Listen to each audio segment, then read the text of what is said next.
Bismillahirrahmanirrahim. Assalamualaikum warahmatullahi wabarakatuh. Alhamdulillahi rabbil alamin.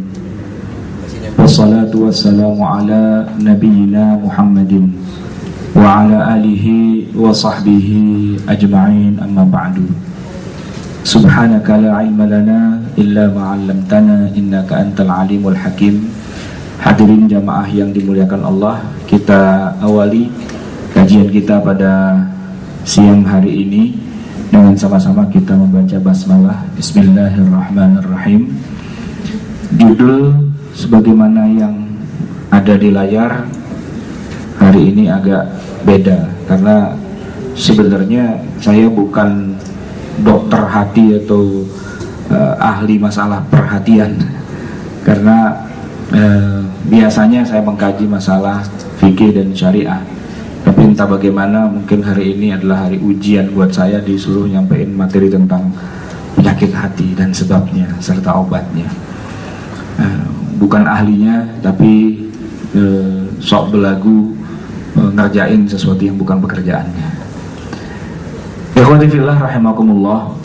Ada sebuah hadis yang sahih di mana Nabi pernah bersabda tentang masalah hati, yaitu ala inna fil jasadi mudghah. Ketahuilah bahwa di dalam jasad manusia itu ada mudghah, segumpal daging. Idza saluhat, kalau daging itu sehat, saluhal jasadu kulluh, maka tubuh semuanya itu sehat. Wa idza fasadat, tapi kalau dia rusak, fasadal jasadu kulluh, seluruh tubuhnya pun akan ikut rusak. Ala wahiyal qalbu, ketahuilah itu adalah hati. Ini hadis yang sahih diriwayatkan oleh Imam Bukhari, Imam Muslim. Sebagian ulama ada yang menafsirkan hadis ini sebagaimana adanya, yaitu zahir seperti yang kita lihat, bahwa ada gumpalan daging yang disebut dengan, sebenarnya artinya kalbu itu bukan hati, artinya kalbu itu jantung. Sama kalau dalam bahasa Inggris, heart itu bukan hati, heart itu jantung. Makanya gambarnya kan love itu ya, love. Kalau hati itu kan liver, ya, hepar gitu. Nah, ini penerjemahan yang dari awal udah keliru terus ke bawah sampai gini hari, gitu ya. Sebenarnya bukan hati, qalbu itu artinya jantung. Dalam bahasa Inggris heart, maka ada istilah heart attack. Apa itu? Serangan jantung, bukan serangan hati, gitu ya. Nggak ada, wah meninggal, kenapa? Serangan jantung, gitu kan? Nggak ada serangan hati. Emang hatinya kenapa diserang? Gitu. Nah, sebagian ulama ada yang mengatakan bahwa jantung itu memang sumbernya kehidupan, karena fungsinya nih, kita ngomong secara biologisnya dulu, ya dia akan memompa darah. Darah itu dibutuhkan oleh seluruh tubuh. Sel-sel darah merah itu kan membawa oksigen, makanan ke seluruh tubuh. Kalau hatinya rusak, jantungnya rusak, ya bubar udah, gitu kan. Itu bicara tafsir biologisnya. Tapi nampaknya kebanyakan ulama itu menggambarkan tentang hati ini atau jantung ini lebih kepada makna majazi. Maksudnya ya bukan yang ada di sini, bukan ini, benda ini, ya. Tetapi maksudnya adalah sanubari. Nah, gitu. Sanubari yang ada pada nurani. Nah, maka terjemahannya mungkin yang lebih tepat, al-qalbu di situ artinya adalah nurani. Nurani itu dari bahasa Arab juga, nur aini, gitu ya. Nur ani, cahaya mataku. Nah, gitu. Nah, maksudnya adalah sanubari tadi itu. Karena memang bahasa Arab bahasa yang penuh dengan kiasan, sehingga dikatakan misalnya begini, niat itu adanya di dalam hati. Nah, kalau kita buka hati kita, adakah niat di dalamnya? Nggak ada, gitu. Artinya maksudnya menyengaja, kesadaran diri seseorang itu disitulah adanya niat, gitu kan. Jangan ditafsirkan secara biologis, gitu. Ini adalah penggambaran atau majaz yang memang sudah terbiasa dalam masyarakat Arab. Sebagaimana kita sering dengar di dalam puisi atau karya-karya sastra bahasa Arab tentang pemujaan kepada Rasulullah misalnya, itu kan Syekh Al-Barzanji itu pernah bilang kepada Nabi Muhammad untuk memujinya, anta syamsun, anta badrun, anta nurun fauqa nuri, gitu kan. Engkau adalah matahari, engkau adalah purnama, gitu. Engkau adalah cahaya di atas cahaya. Ini jangan ditafsirkan secara fisika, udah kacau itu urusannya. Kalau bilang engkau lah matahari, berarti Nabi Muhammad panas dong, gitu kan. Kalau ada besi dekat situ meleleh gitu, karena Nabi di dalamnya, karena matahari itu kan panas, ada tenaga nuklir. Tapi juga nggak konsekuen, habis bilang Nabi matahari, Nabi ternyata badrun, bulan purnama. Ini yang benar yang mana, Nabi Muhammad matahari atau bulan purnama? Ini kalau orang nggak ngerti bahasa Arab tuh begitu. Apalagi kemudian terusannya, anta nurun fauqa nuri, Anda adalah cahaya di atas cahaya. Nah ini kan lebih kacau lagi kan, maksudnya Nabi Muhammad tuh sinar laser atau gimana gitu. Nah ini tafsir-tafsir yang sifatnya zahiri seperti ini tidak cocok, tidak tepat kalau kita bicara tentang bahasa Arab yang penuh dengan perlambang gitu. Nah hadis ini juga penuh dengan perlambang, bahwa di dalam diri kita, bukan jasad ini, bukan, dalam diri kita, dalam jati diri kita itu ada pusat sanubari kita itu, yang kalau pusat atau sanubarinya itu baik, ya baiklah semua amal-amal kita. Tapi kalau hati sanubari kita itu, ya nurani kita itu rusak, pecah, berantakan, maka amal-amal kita pun juga akan berantakan juga. Nah kurang lebih kira-kira kesana makna hadis tersebut. Ala wahyal qalbu, itulah nurani kita. Nah bicara tentang nurani, ya, penyakit-penyakit hati atau nurani kita itu ada banyak. Ya, misalnya yang paling sering kita ketemukan adalah cinta berlebihan pada kemewahan. Itu penyakit yang menjangkiti hampir seluruh kita umat Islam. Makanya di akhir zaman, kata Nabi, salah satu faktor kenapa umat Islam itu runtuh karena para pemimpinnya, ya, itu cinta pada dunia dan takut mati. Kan ada sebuah hadis, ya, bunyinya, nanti di akhir zaman kalian akan dikerubuti oleh umat-umat yang lain. Yushiku an tatada'a alaikumul umam. Kamu akan didatangi oleh umat-umat yang lain. Sebagaimana tatada'al akalatu ila qas'atiha. Hewan-hewan itu sedang berebutan makanannya. Ada satu sahabat bertanya, awa min qillatin nahnu hina idzin ya Rasulullah. Apakah itu terjadi karena jumlah kita sudah sedikit ya Rasul, di akhir zaman umat Islam habis gitu? Apakah karena udah habis lalu dikerubutin ya Rasul? Tapi Nabi menjawab, bal antum hina idzin katsir. Oh enggak, justru jumlah kalian banyak. Kalian ada di mana-mana, walakinnakum ghusaun, kata Rasulullah. Kalian tuh tidak ubahnya seperti buih. Buih itu kan kelihatannya banyak, kelihatannya wah di mana-mana meriah begitu. Tapi seperti buih yang dipermainkan ombak, di bawahnya ada ombak, kemana ombak itu ya berjalan, ya kesanalah ada buihnya. Jadi cuman buih-buihnya saja yang tidak punya kekuatan apapun gitu. Dan Allah akan mencabut rasa takut, rasa gentar dari hati musuh-musuh kalian. Allah akan masukkan ke dalam hati kalian sebuah penyakit namanya wahan. Nah, wala yaqdhifannallahu fi qulubikumul wahan. Allah akan masukkan ke dalam hati kalian penyakit namanya wahan. Famal wahanu ya Rasulullah. Apa penyakit wahan itu? Qala hubbud dunya wa karahiyatul maut. Cinta pada dunia, takut mati. Jadi orientasinya berubah. Yang tadinya orientasinya bagus, ya, ingin menegakkan agama dan sebagainya, tiba-tiba di tengah jalan pindah jalur. Ibarat kita naik Kopaja dioper, naik Kopaja P20 Senen Lebak Bulus, sampai di PN Timah, kata kondektur oper turun kita gitu kan. Kenapa bang? Gitu. Ini mau balik lagi ke Senen katanya gitu. Ya kita mau nggak mau harus turun gitu kan. Turun ganti Kopaja berikutnya. Konyolnya kan udah penuh itu kan. Akhirnya berdiri kita di jalanan, di dalam Kopaja itu. Nah itu pindah gitu. Mau nggak mau kita harus pindah. Sebab kalau kita ngikutin Kopaja itu, ya balik lagi kita ke stasiun Senen. Kagak jadi menuju tujuan kan. Nah dalam perjalanan umat Islam sepanjang sejarah, seringkali umat Islam itu kalah menghadapi lawan-lawannya karena para penguasanya itu berlomba-lomba dengan kemewahan. Karena itulah misalnya Imam Ahmad Ibnu Hanbal itu disiksa. Karena itulah misalnya Ibnu Taimiyah itu disiksa. Dan banyak para ulama itu yang matinya digantung, ditembak dan sebagainya.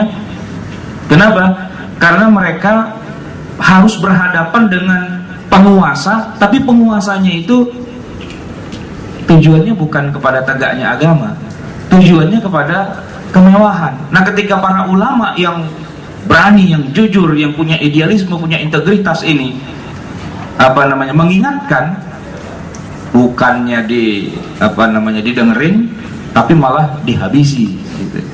Al-Hallaj ya. Al-Hallaj itu luar biasa bagaimana menyiksa Sa'id bin Jubair gitu. Disiksa itu ulama. Ya kalau ulama sih alhamdulillah, kebanyakannya kalau kita baca kisah para ulama itu perjuangannya heroik. Ya ada Said Qutb misalnya yang digantung. Itu sebenarnya yang gantung Said Qutb itu agamanya apa? Islam gitu loh. Ada Hasan al-Banna yang ditembak gitu. Yang nembak itu tentara Mesir itu, dan yang nyuruh ya itu kan orang Islam juga. Nah, masalahnya kemudian sebagian dari umat Islam itu ketika dia menjadi penguasa, jadi penguasa yang mengejar-ngejar kemewahan, dan kemudian orientasinya berubah dari yang harusnya tunduk pada Allah, tapi kemudian berubah kepada cinta berlebihan kepada kemewahan. Wa tasahul hukami 'ala dunya, rebutan kekuasaan, rebutan kemewahan dunia. Itu nomor satu penyakit hati yang sering melanda umat Islam, dan itu tidak pandang bulu. Tidak pandang bulu. Bisa, saya pun itu bisa kena penyakit seperti itu. Ya. Kenapa? Karena kalau orang sudah merasakan enaknya gitu ya, itu kalau nahan itu susah gitu. Kalau nggak pernah merasakan enaknya, kita bisa bilang rokok haram gitu, ya kan? Saya ini bisa ngomong rokok haram. Kenapa? Saya nggak pernah merasakan nikmatnya. Jajalin coba, udah pernah merasakan nikmatnya, udah nyandu, ya kan? Sehari 2 bungkus gitu kan. Itu kalau kita bilang rokok haram, mendingan ngajakin berantem dia gitu. Iya, mendingan berantem dah kok dibilang rokok haram, kan begitu ya kan. Kenapa? Dia sudah menikmati, udah enak dengan nikotinnya itu. Itu kalau saya pernah kan suatu ketika ngobrol sama kiai gitu, ustadz besar Jawa Timur. Pak Kiai, rokok kan haram tuh.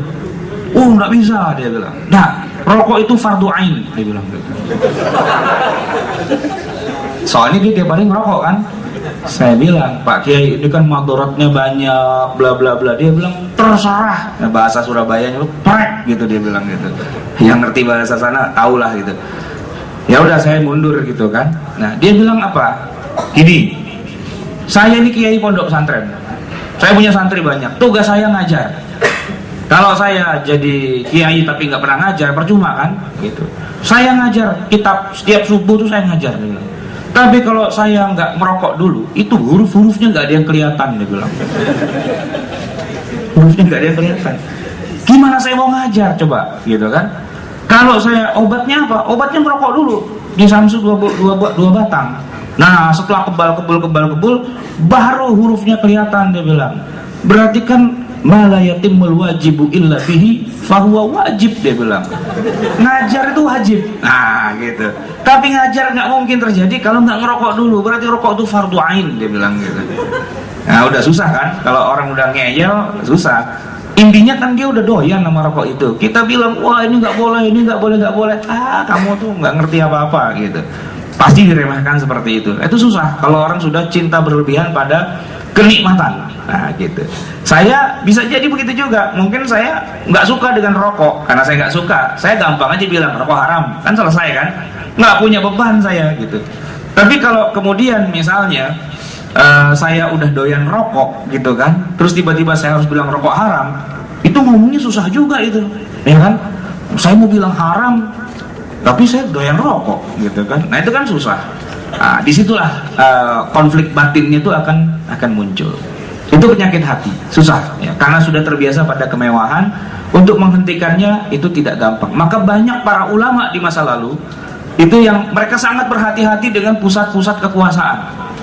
Sangat berhati-hati. Kenapa? Karena kalau sudah menikmati bagian jatah dari pusat kekuasaan, itu udah keenakan, ya kan? udah keenakan, sehingga agak susah untuk berkata yang sejujurnya, berkata adil, yang dikatakan istilahnya qulil haqqa walau kana murran, katakan yang benar walaupun itu pahit. Itu udah susah lagi. Gimana mau bilang pahit, orang enak gitu kan. Itu susahnya di situ. Yang kedua, penyakit hati yang lain adalah kibir, sombong, merasa diri besar gitu. Oh saya, itu kalau bukan saya itu, oh nggak jadi itu proyek gitu. Merasa diri hebat, merasa diri besar. Ini umat Islam nih, kalau bukan saya yang dakwahi, tidak ada yang pakai jilbab itu. Wah gitu, luar biasa kan. Itu orang pada sholat tuh rajin gara-gara saya itu. Saya yang bina mereka itu. Kalau bukan karena saya, wow, mereka masih pada jahiliyah. Kibir, sombong. Dia pikir orang itu beriman dan dapat hidayah itu karena dirinya yang menyampaikan kebenaran. Tidak gitu. Al-haqqu mir rabbika, kebenaran itu datang dari Allah, bukan dari kita. Kira kita mah cuma numpang lewat aja, numpang ngetop doang gitu. Saya kasih contoh yang sederhana tuh begini. Pernah di dalam surat Al-Quran itu kan ada surat Al-Kahfi, kisah tentang Ashabul Kahfi. Antum saya kira sudah tahu lah. Ashabul Kahfi itu ya, ada berapa orang? Ada yang bilang 6, 7, 8 gitu ya. Kucing masuk lah. Itu kan mereka tidak berjuang sebenarnya itu. Ya. Mereka cuma kabur dari negara yang rusak, masyarakat yang rusak dan sebagainya. Mereka cuma kabur. Kabur pun cuma ngumpet pun cuma tidur gitu loh. Ya kan? Sunnatullah lah yang kemudian mengubah negeri itu dari negeri yang hancur, negeri yang tidak beriman pada Allah, kemudian berubah menjadi negeri yang sudah beriman. Setelah tidur 300 tahun plus 9 tahun, kan mereka bangun, dia pikir mau tidur cuma sehari 2 hari, cuma ditinggal tidur doang, negeri langsung beriman tuh. Asik juga kan gitu. Itu kan mereka nggak punya jasa sebenarnya Ashabul Kahfi itu. Coba dipikirin deh, apa jasa mereka terhadap keimanan bangsa dan negaranya? Nggak punya jasa, orang tidur doang kok. Tidur selama 300 tahun, bangun-bangun lapar, ya kan, cari makan.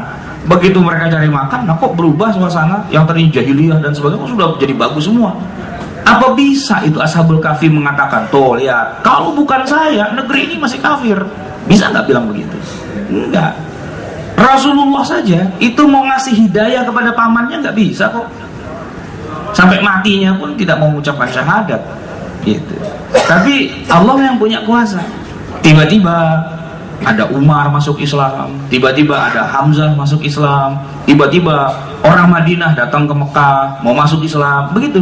Itu kan hidayah dari Allah. Kita cuma disuruh berjuang, hasilnya urusan Allah. Nah kalau kita merasa sombong bahwa kalau nggak ada saya itu agak ada Islam, itu repot. Gitu. Baik, berikutnya lagi suka dipuji. Ini kelemahan hati kita yang model lain lagi. Ya memang manusiawi, siapapun orang suka dipuji, ya kan? Antum pasti berpengalaman lah memuji orang dan berhasil. Setidak-tidaknya dulu mantan calon mertua itu sudah berhasil dipuji kan? Karena itulah hasilnya sekarang istri antum yang ada di rumah itu kan memuji kan, ngangkat orang gitu. Diangkat dulu, baru kemudian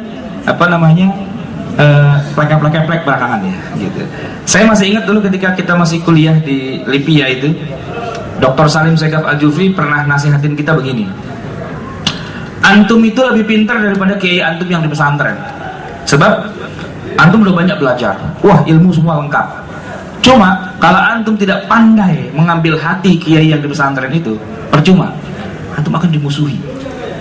Jadi caranya gimana untuk bisa berbaik-baik dengan mereka? Datanglah ke pesantren itu, bawalah peng-pengan, bawa hadiah, bilang, Pak Kiai, ilmu yang paling berkah, yang paling banyak saya dapat setelah saya udah kuliah ke Jakarta dan sebagainya, itu justru dari Pak Kiai asal muasalnya. Kalau nggak ada Pak Kiai itu, saya nggak jadi apa-apa. Gitu. Wah itu kan gede tuh dadanya kan, ngembang tuh, lubang hidungnya jadi lebar gitu kan. Benar kamu, benar. Iya, kamu murid saya yang paling baik. Nah, gitu. Itu kalau udah diangkat, orang itu udah diangkat, ya, harga dirinya itu diakui begitu, apapun dikasih itu, ya. Pengajiannya udah kamu yang ngisi aja, kamu gantiin saya. Nah, gitu. Pesantrennya udah kamu yang mimpin pesantren. Anak perawannya udah kamu yang nikahin. Nggak punya mas kawin, ini saya modalin. Nah, itu dikasih. Itu kalau pinter ngambil hati calon mertua itu ya begitu caranya gitu. Nah, itu kejadian kenapa? Karena dulu kita banyak ketika pulang ke pesantrennya masing-masing, kita merasa paling pinter gitu kan, paling pinter. Wah kiai itu salah itu, bid'ah itu, wah dan sebagainya gitu kan. Terus bikin kelompoknya di depan pesantren. Ya kelompok itu bikin konfrontasi gitu. Kita menganggap wah itu banyak nggak benernya itu, wah itu banyak dan sebagainya. Jadi kita bikin konfrontasi, bikin gap, ya udah dihabisi gitu. Padahal bukan begitu sebenarnya. Ya, kita datang, kita baik-baik, kita kembali belajar sama kiai itu dan kemudian kita angkat uji. Nah itu kelemahannya. Kelemahan orang, kalau kita bahasa Arab itu ada istilah pepatah namanya al-insanu abidul ihsan. Manusia itu adalah hamba dari kebaikan. Kalau kita tanam budi kepada seseorang, ya apalagi orang Indonesia ya, itu paling suka berhutang, hutang budi. Kita kasih aja dulu apaan gitu. Ya, kasih sesuatu. Bahkan tidak harus material, kasih pujian. Kita angkat, kalau nggak ada Pak Kiai itu, daerah sini itu satu-satunya yang pertahanan benteng perang terakhir Islam itu di sini ya Pak Kiai ini. Wow, itu pulang kasih duit kita. Kalau dapat duitnya Pak Kiai itu gampang silaturahim, bilang, wah Pak Kiai luar biasa itu. Benteng Islam terakhir di sini nih ya, di sini Pak Kiai ini. Itu walaupun Pak Kiai tahu, ala lo ngegombal aja gitu ya, tetap aja dikasih duit kita, gitu. Karena dia senang. Orang tuh pada dasarnya senang dipuji. Nah gitu. Cuman masalahnya kalau senang dipujinya itu lebay, kelewatan, nah itu jadi penyakit hati, gitu. Nah maka yang harus jaga adalah kita boleh ya senang dengan pujian orang, tapi jangan gila pujian. Nah gitu. Ketika gila pujian, nah udah, ini udah kelewatan. Ini ketika sudah tidak ada lagi orang lain kecuali saya, itu sudah gila pujian. Itu yang harus kita hindari. Ujub, riya, sum'ah itu 3 bersaudara, trio kekwek ya. Ujub itu tadi dia merasa, hebat banget ya saya ya. Wah gitu. Ujub tuh, saya hebat banget ya. Riya itu dari kata ru'yah ya, melihat, senang dilihat orang gitu. Sum'ah, senang didengar sama orang. Nah, gitu. 3 itu merasa kaget dan kagum kepada diri sendiri, kemudian pengen dilihat orang, pengen didengar orang, pengen ngetop. Nah, gitu intinya.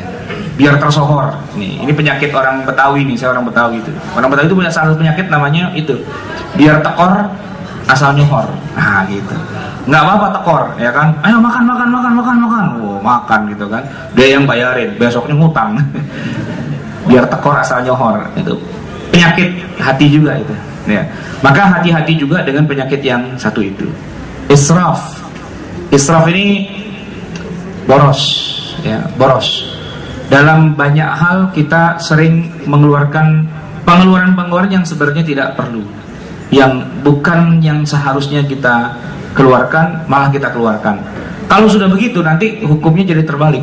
Yang perlu malah nggak kebeli, yang nggak perlu kebeli. Gitu. Terbiasa israf.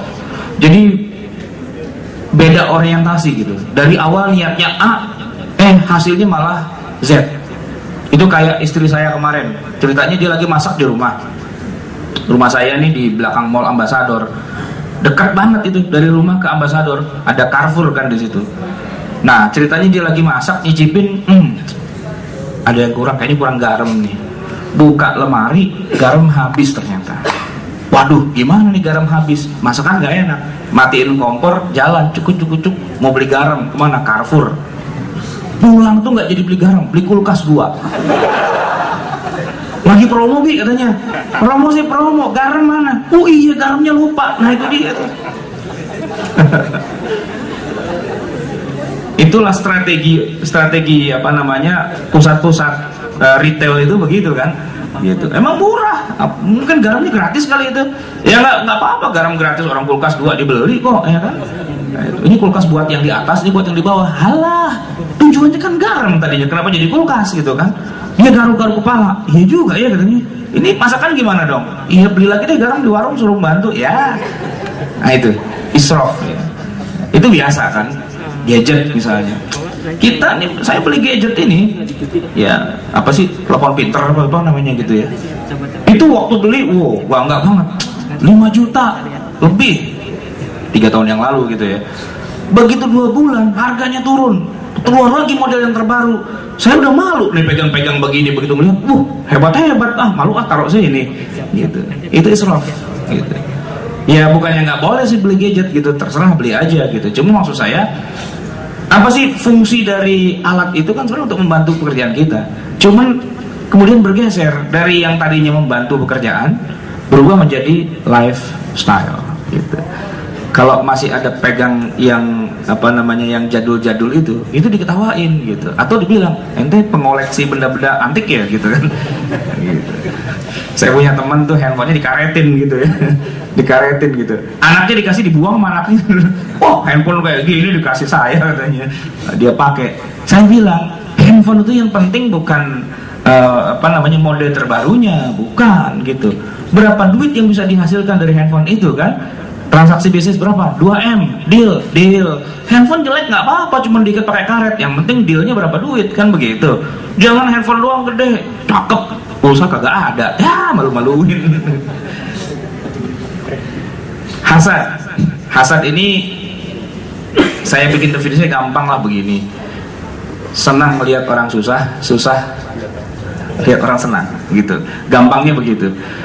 Ya, rumput tetangga itu kan biasanya emang lebih hijau kan daripada rumput kita. Padahal rumput kita udah hijau banget itu. Saking hijaunya agak kelihatan rumputnya. Hijau semua gitu. Tapi begitu kita ngelirik, kayaknya hijauan sono gitu. Hijauan sono. Nah, begitu. Nah, kalau cuman kita nggak masalah. Orang belakang ini loh yang susah. Gitu kan.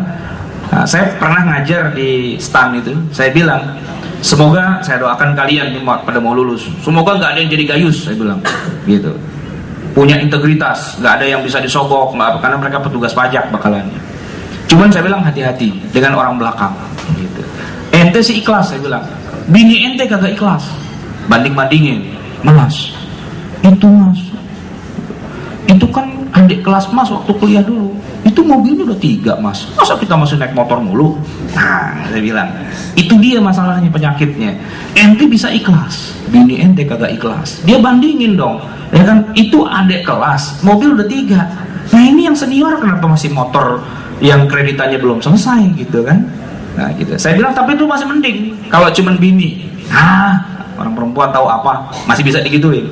Coba kalau yang datang tuh ibu kandung kalian, saya bilang, ibu yang bilang Rene le atau le kan, Rene lo kae kancamu kae kancamu wis dulu mah omahe loro kowe dulu kok. Nah, gitu. Mohon maaf nih yang nggak bisa bahasa Jawa. Temanmu itu rumahnya udah 2 gitu kan, kamu tuh punya apa yang bisa kamu berikan pada ibumu ini? Nah, kalau udah begitu susah jawabnya, ya kan? Orang tua kita yang mengasihani kita, yang memberikan rezeki pada kita sejak kecil, itu minta jatah, gitu loh. Ente pejabat, gitu. Pejabatnya idealis, haram. Mak datang, saya mau pergi haji. Nah itu masalahnya, gitu. Masalah besar, ya. Hasad nggak kena di kita, dikena di keluarga kita, malah kena di orang tua kita. Nggak suka ngelihat orang lain senang, minimal kita harus sama juga, senang kayak mereka juga. Nah itu yang merusak gitu. Padahal kan jawabannya gampang. Mau ngapain sih rumah 2 gitu, ya kan? Kan besok meninggal juga gitu. Dan kita kan nggak lama hidup di dunia, sebentar numpang lewat doang kita. Itu kalau bisa jawabannya begitu. Cuma kalau punya rumah gede, lain lagi jawabannya. Kalau kita rumah masih ngontrak masih bisa jawab begitu. Rumah RSSSSS gitu kan. Nah, kemana-mana dekat tuh enak tuh ya. Kamar mandi dekat, ruang tamu dekat, mana dekat gitu. Melihat orang yang rumahnya mewah gitu ya, nah, kita masih nyantai, bisa bilang nggak usah dipikirin begitu, tenang aja, ntar kita juga pada mati juga kok gitu. Rumah yang sekarang tuh bukan ukuran buat nanti rumah kita di akhirat gitu. Yang rumahnya gede itu belum tentu dia masuk surga. Kalau kita mah insya Allah gitu kan, masuk surga levelnya juga yang tinggi gitu. Kalau orang kaya tuh bisa juga masuk surga, tapi karena dia banyak urusan, ya kan, banyak hak fakir miskin yang belum dia tunaikan dan sebagainya, mungkin masuk surga tapi nggak tinggi-tinggi amat lah, mungkin ngemper lah di surga itu.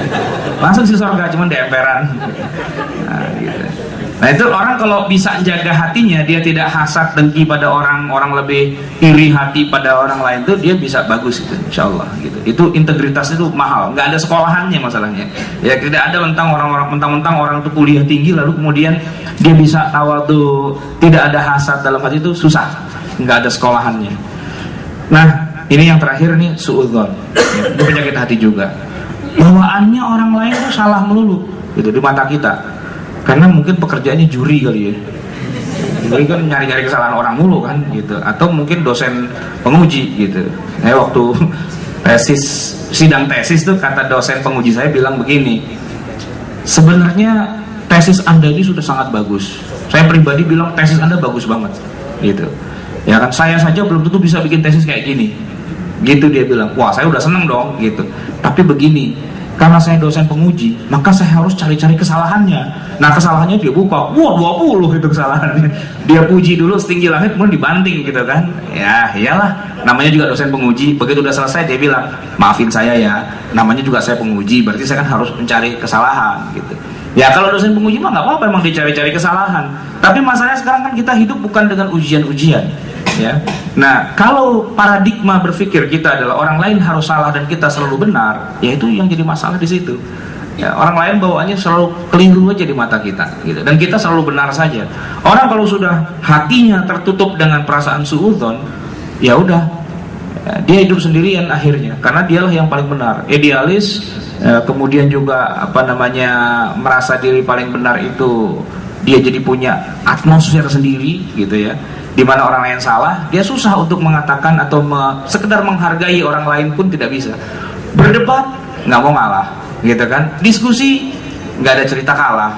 Jadi susah kalau orang sudah isinya adalah suuzon kepada orang lain. Baik, sebenarnya penyakit hati itu banyak, nggak cuma ini ya. Tapi kita waktunya sangat mepet nih, udah tinggal dikit lagi. Saya akan langsung kepada beberapa penyebabnya. Kenapa ada orang punya penyakit hati itu? Salah satu yang paling dasar memang lemahnya pendidikan agama. Biasanya pendidikan agama itu kan mengajarkan akhlak mulia, hati yang bersih dan sebagainya. Kalau lemah itu ya biasanya ya terkena. Kemudian ini banyak makan makanan yang haram. Itu berpengaruh ternyata. Berpengaruh. Nah ini kita harus jaga makanan kita, jangan sampai yang masuk ke perut kita itu yang haram. Kalau kita nggak tahu ini halal atau haram, kita nanya. Jangan kita sok tahu. Haram. Enggak juga gitu. Sebab mengharamkan yang halal pun nggak boleh juga. Atau sebaliknya, menghalalkan yang haram nggak boleh, mengharamkan yang halal nggak boleh. Nah obatnya tidak tahu, nanya gitu. Tapi kalau nggak ada tempat bertanya pada saat itu on the spot, ya saya mau nanya sama siapa nih gitu. Makanan di depan mata gitu kan. Ya kalau masih ada pilihannya, pilihlah yang sudah benar-benar kehalalannya. Yang kita ragu-ragu kita tinggalkan saja demi sekedar warok untuk menjaga kebaikan kita. Tapi jangan sekali-kali keraguan itu kita jadikan sebagai dasar hukum. Saya ragu maka makanannya haram, tidak boleh. Saya ragu maka saya tidak makan. Tapi saya nggak tahu hukumnya kayak gimana, tanyain aja sama ustadz yang lebih ngerti lah gitu. Dekat dengan maksiat, kita nggak melakukan maksiat, tapi di depan kita maksiat joget-joget itu. Nah itu kena, nyetrum gitu. Ya. Kita berteman dengan orang yang hobi maksiat, ya kan? Tidak kita halangi, tidak kita ingatkan, tidak kita biarin aja. Itu ngaruh itu. Jadi kalau orang sekarang bilang istilahnya auranya itu, aura apa aurat gitu ya. Itu yang masuk gitu ke kita. Dekat-dekat maksiat. Makanya ada anjuran agar kita menjauhi tempat-tempat maksiat. Bukannya kita harus maksiat, bukannya kita nggak boleh takut ya dengan adanya seperti. Tapi kita menjauh. Sebab kadang-kadang kita bisa menjadi orang benar tapi di tempat yang salah. Ya misalnya digerebek BNN gitu kan, tukang bakso lagi lewat rumah itu, digerebek BNN, tukang bakso lagi bawain bakso, ya ditangkap juga kang baksonya gitu. Pak saya lagi jualan bakso pak, kata BNN, udah ikut aja dulu. Nah, ikut dulu kan 3 hari 3 kali 24 jam di sono, kagak ada urusan apa-apa, bakso rugi kagak jualan ya kan, nama tercemar gitu kan, susah. Nah, lama-lama dia bikin bakso BNN katanya gitu kan. Itu orang yang benar tapi di tempat yang salah gitu kan. Makanya hati-hati juga bergaul sama yang nggak benar itu ya kan. Salah pergaulan itu ya kan. Bergaul tuh sama orang baik gitu.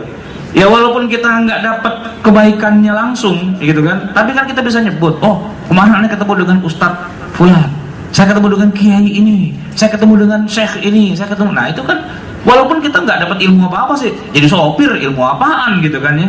Ya kan cuma tukang bawain tas gitu kan. Tapi walaupun cuma bawain tas dapat keberkahannya. Minimal mana ada sih kiai di gerbang BNN kan nggak ada gitu kan ya, nggak ada cerita-cerita seperti itu.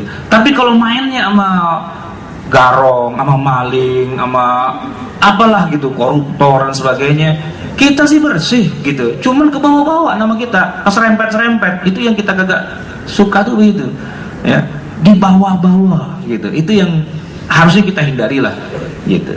Nah ini penyebab karena dekat-dekat maksiat, ya udah seperti itu. Maka hati-hati. Kurang silaturahim dengan ulama itu juga salah satu pengaruh yang besar ya, menyebabkan kita sakit hatinya banyak. Kemudian nah ini, jarang istighfar, jarang taubat. Nabi SAW itu setiap hari istighfarnya 100 kali. Padahal dia nggak punya dosa, dia maksum. Kita banyak dosa, tidak maksum. Berapa kali kita istighfar sehari? Itu masalahnya. Nah orang kalau istighfarnya banyak, berarti kalaupun di hatinya itu ada dosa, 1, 2, istighfar hilang, dosa lagi istighfar hilang, dosa lagi istighfar hilang. Jadi hatinya putih bersih gitu. Nah kalau kita itu ibarat apa namanya, jamban kagak pernah dibersihin gitu, udah warnanya hitam, bau gitu kan, dikosok-kosok juga nggak mau juga, nggak hilang gitu. Ya kan kalau nggak pakai cairan tertentu tuh nggak akan hilang, karena gelap dia. Nah cahaya bola lampu pijar yang 100 watt itu, kalau kacanya nggak bening, kacanya hitam pekat, ya filuk 100%, ya kagak keluar juga gitu loh, nggak keluar juga cahayanya. Nah untuk bisa bersih hati kita itu sering banyakin istighfar, sering banyakin taubat gitu. Jadi taubat itu bukan sekali-sekali, sering kita lakukan, sering kita menangis pada malam hari untuk dosa-dosa yang sudah kita lakukan kemarin ya, tapi jangan pamer juga. Mari kita bikin taubat bersama, istighfar bersama, kita pamerkan kepada orang-orang bahwa kita sudah bertaubat. Jangan begitu, taubat tuh sendirian aja ya. Taubat bangga, enggak, taubat tuh bukan buat kebanggaan, taubat tuh untuk kita sendiri. Tidak perlu ada yang tahu bahwa diri kita sedang taubat gitu. Tidak perlu ada yang tahu bahwa kita sedang istighfar. Kenapa? Karena istighfar, taubat, minta ampun tuh urusannya antara kita berdua aja sama Allah. Nah gitu. Nah oleh karena itu maka tubu ilallahi jami'an, bertaubatlah kalian semua, itu urusannya masing-masing. Karena itu sunnahnya kita sholat lail itu bukan berjamaah, sunnahnya itu sendiri-sendiri. Walaupun bukan nggak boleh ya berjamaah, tapi afdolnya itu sendirian. Nah, sebab kalau berjamaah itu bisa jadi karena faktor berjamaahnya, jadi kita kelihatannya asik nih gitu. Ya kan? Biasanya sih kalau baca Quran nggak nangis. Ini karena imamnya bacaannya enak banget ya. Yang depan kita nangis, di samping kiri nangis, kanan nangis, belakang pada nangis. Saya kalau kagak nangis kagak enak juga nih, nangis gitu kan. Nangisnya kita nangis toleransi namanya kan, gitu. Bukan nangis dari dalam hati gitu. Nah itu bagus daripada tidur nyungsep kan, ya mendingan itu masih mending, kita nggak jelekin ya yang begitu-begitu, masih bagus. Cuman kalau mau yang original gitu ya, yang original itu bukan terbawa suasana, lampunya dimatiin, kasih musik mengalun, wah gitu. Ini mau main sandiwara, mau tobat gitu? Enggak, taubat tuh masing-masing gitu, taubat masing-masing. Itu kita perbanyak agar hati kita menjadi bersih, bukan karena faktor-faktor yang lain. Nah, beberapa obat hati itu pertama dengerin banyak nasihat, kemudian mengalami musibah, ini penting ya. Kita jarang-jarang dapat musibah, hati-hati. Kenapa? Berarti Allah tidak sayang pada kita, Allah tidak menegur kita. Tapi dengan adanya musibah, baik itu banjir, kebakaran, kematian keluarga dan sebagainya, kehilangan duit, ya kan, ditinggal bini, kawin lagi dan sebagainya gitu. Ya, musibah kan macam-macam kan, ya. Pokoknya apes lah begitu intinya. Nah, itu sebenarnya buat kita kesempatan untuk kita mengobati hati kita. Artinya jadi kita makin dekat sama Allah gitu. Maka orang tuh kalau misalnya ditangkap gitu ya, masukin penjara gitu, ya udah, alhamdulillah. Itu Ibnu Taimiyah pernah ditanya orang, Anda kok dimasukin penjara kok ketawa-ketawa gitu. Ya dia bilang apa? Sijni khalwati, masukin saya ke penjara, wah saya girang. Kenapa? Saya bisa berduaan saja sama Allah. Tiap hari saya sibuk ngurusin masyarakat, ngurusin umat dan sebagainya. Sekarang saya bisa berduaan sama Allah. Nah itu kan berarti musibah kemudian bisa menjadi obat hati dan kemudian malah jadi bagus. As-Sayyid Qutb rahimahullah itu tidaklah menulis fi dhilal Quran yang 6 jilid itu kecuali dalam penjara. Dan Profesor Dr. Buya Hamka tidaklah menulis kitab tafsir Al-Azharnya kecuali setelah oleh rezim Soekarno dijeblosin ke dalam penjara. Disitulah dia tulis gitu. Artinya penjara itu buat mukmin itu adalah khalwah kita berdua pada Allah. Jadi meningkatkan kualitas iman dan sebagainya. Itu obat hati. Maka musibah itu jangan disesali. Musibah itu harus disyukuri gitu. Teorinya sih gampang ya, tapi praktek susah juga ya. Antum ntar bilang, Ustaz ngomong aja begitu, praktek susah kali gitu. Emang susah, namanya musibah ya, nangis kita, sakit hati dan sebagainya. Tapi kalau orang beriman tuh ya musibah itu kita ambil baiknya aja lah. Kayak orang Jawa, untung masih hidup ya kan, untung masih selamat gitu, masih ada untungnya gitu ya. Berikutnya dekat dengan kematian, ini penting gitu. Sayyid Hasan Al-Banna itu salah satu bentuk tarbiyahnya itu selain beliau mengisi pengajian, taklim dan sebagainya, itu para peserta pengajiannya sering-sering diajak ke kuburan gitu. Bukan buat tahlilan, bukan. Jadi di Mesir itu ada satu wilayah di Kairo itu, saya pernah ke sana. Pekuburan umum itu modelnya kayak rumah. Jadi kotak-kotak itu pakai tembok. Lalu di dalam kotak itu kemudian ada ke bawah. Nah, orang tuh kalau ke bawah itu nanti di situ ada kayak laci tempat dimasukinnya jenazah. Modelnya begitu di sana. Jadi jenazahnya masukin. Nanti laci-laci itu udah banyak, tapi masih kosong gitu ya. Kita sekeluarga nih, kita udah punya rumah di situ. Nah, ini bapak, ini ibu, ini anak pertama, ini anak kita, ini siapa tuh udah ada jatah-jatahnya gitu. Nah, kalau kita kan susah nih nyari kuburan yang kosong di karet bifak apa di mana kan susah. Yang mana gitu kan bingung. Kalau di sana tuh bolong-bolongannya udah disiapin. Bahkan tempat buat naruh nisannya udah siapin, cuma tinggal taruhin tanggal doang yang belum gitu. Telah meninggal dunia dengan tenang gini. Ini tanggal kematiannya belum, gitu aja. Tinggal nambahin tanggal kematian udah selesai gitu. Nah, di tempat-tempat seperti itu Hasan Al-Banna mengajak para muridnya untuk masuk dan masuk ke liang lahatnya itu, gitu. Untuk zikrul maut. Itu salah satu tujuan kita datang ke kuburan itu ya, untuk mengingat mati, membayangkan kalau kita meninggal. Takut ya nggak takut ya, kan nggak ada setan gitu kan, setan ceritanya film-film aja gitu. Ini datang ke sana. Antum kalau mau ngetes keimanan boleh juga tuh ya. Hiburan Menteng Pulo itu jam 2 malam Jumat pas hujan-hujan itu sendirian gitu. Tapi saya punya temen yang bisa, dia berani, dia memang profesinya rada lucu ya, tukang ngajiin kuburan gitu ya.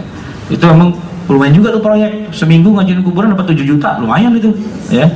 Sekalian ngingetin hafalan Quran yang lupa, sekalian di situ pakai taruk gitu kan, 7 hari 7 juta tuh tarifnya begitu, bisa ditawar sih ya, tergantung lewat siapa gitu. Kalau lewat saya mungkin bisa dapat korting lah 40%. Saya tanya si Abdullah namanya, Dul, ente berani dulu di tengah kuburan kayak begitu sendirian lagi gitu? Enggak takut setan? Setan udah kagak mempan, udah lewat saya gitu. Tapi ada yang saya takutin apaan? Ular katanya. Ular takut dia bilang. Memang banyak ular di situ kan. Kalau udah ular saya paling takut dah makanya gitu ya. Jadi kalau kresek-kresek bukan takut pocong, bukan, takut ular gitu. Itu aja gitu. Kalau kayak gentayangan gitu-gitu, udah kagak mempan deh. Tapi ente lihat tiap hari, bosan kayak gitu mah. Bosan dia bilang gitu. Kagak ada yang lain apa? itu mulu. Penampakannya cuma itu juga, dia bilang biasalah itu. Emang pekerjaannya emang hidupnya dari ngajiin kuburan gitu kan. Ini kan profesi yang aneh juga kan. Profesi di KTP ngajiin kuburan. Gitu. Takutnya sama ular, udah biasa. Nah, kalau orang udah kayak gitu udah gak takut lagi sama kematian, bahkan dia doain orang, mana lagi yang mati nih gitu kan. Di kuburan karet itu kan ada orang pasukan payung istilahnya. Tetangga saya banyak tuh yang pegang payung kalau siang-siang. Pasukan payung namanya. Begitu ada yang meninggal, mereka datang, Pak, doain Pak, pasang payung, doain kuburan kan. Kadang-kadang dapat 50.000, kadang-kadang 100.000, tergantung lah begitu. Itu pada rebutan tuh bacain doa gitu. Nah, yang begitu-begitu melihat orang meninggal udah nggak takut-takut lagi tuh, udah biasa. Doanya juga jelek tiap pagi itu. Semoga banyak yang pada mati hari ini. Bergaul dengan orang soleh ya, penting tadi sudah saya sebutkan. Hindari yang haram dan syubhat, merasa kecil di hadapan Allah. Dah, begitu aja sampai di sini. Semoga bermanfaat. Hadanallahu wa aikum ajma'in wal afu minkum. Assalamualaikum warahmatullahi wabarakatuh.